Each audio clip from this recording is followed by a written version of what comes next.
That's great. All right, we got our next act. Cairns local? Cairns local? USA. Close enough. No, direct from the USA. Can you put your hands together for Mr. Thomas White? Yeah!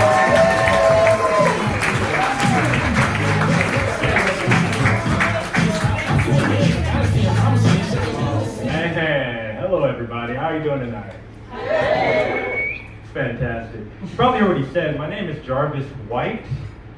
I have to say anything because you already got it, right? You already got it. You know, this name made me think to myself that I was born for comedy. Not because I always thought that I was funny, but just because people always laughed at me. But there's been times where I've used it to my advantage. You see, in the airport, I always get upgraded because I fly around for work a lot. You know, I'm here in Australia working, I'm in the Middle East working, I'm all over the place. They call me for an upgrade. White, you've been upgraded to first class.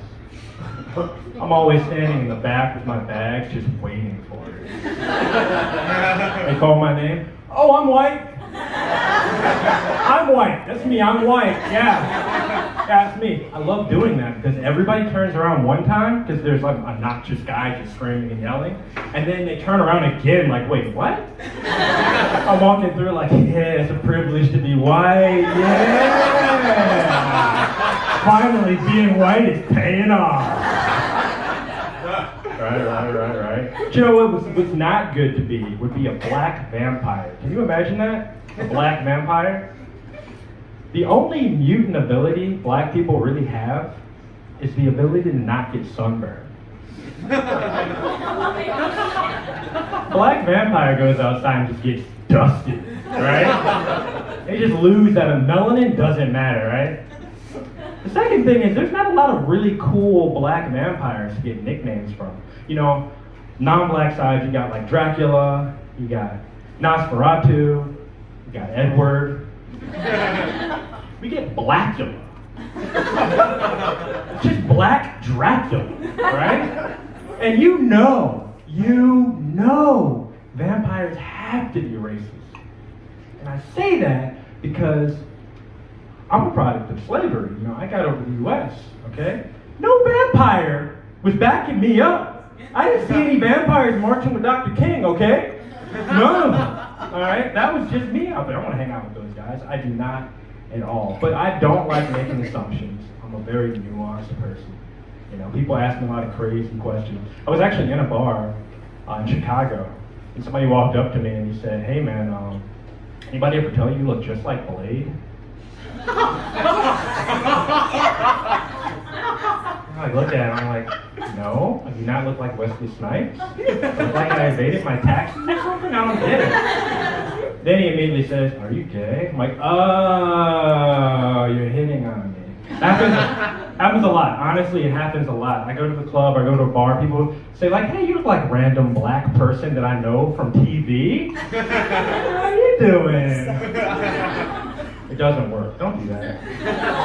Just don't do that. I was in Cairns a couple months ago between work, and a nice older couple walked up to me. Oh, hi, where are you from? I'm not going to try to do your accent. And I know how y'all do. You want me to do the accent? So that you can mock me from now till eternity? But I'm not going to do the accent. I'm not going to. Nope. I'm not here to work the crowd. I'm here to work the stage. I'm here for me. I'm here for me. Okay?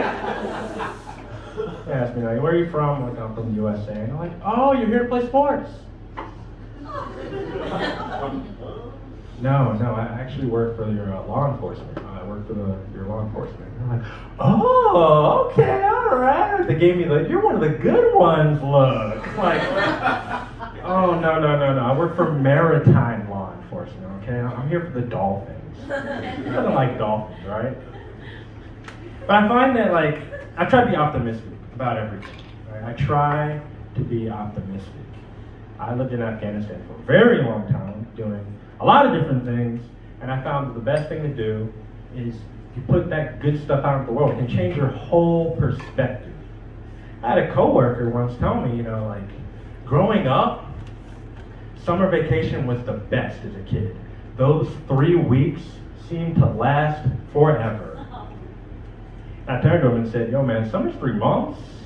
I don't know what kind of summer fun you were having, but I want to scale that back in the future.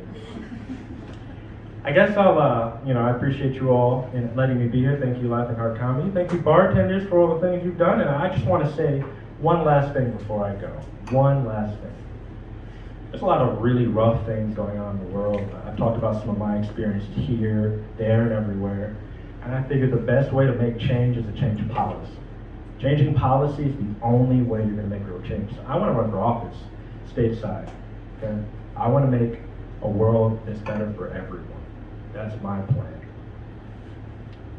Thank you for not applauding. You can't vote for me anyway. Thanks. I want to run on a platform, though, that's not just exclusively about being black or white. And it's not exclusively about my experiences traveling. It's something that we can all benefit from. So I was thinking clean energy, okay? Clean energy. Who doesn't like clean energy? And as an American, we're all about ourselves. It's all about us. Like I said, I'm on this stage for me. I'm not doing any accents for anyone. Do it. So we're all about like ourselves, and what represents me is my family. So my campaign slogan, and I tried this in Chicago and they didn't really like it, but maybe you all will feel different. Clean energy, family values, white power. You think I hit the right target demographic? No? All right. Hey, thanks for everything. I appreciate it. It was great doing comedy today.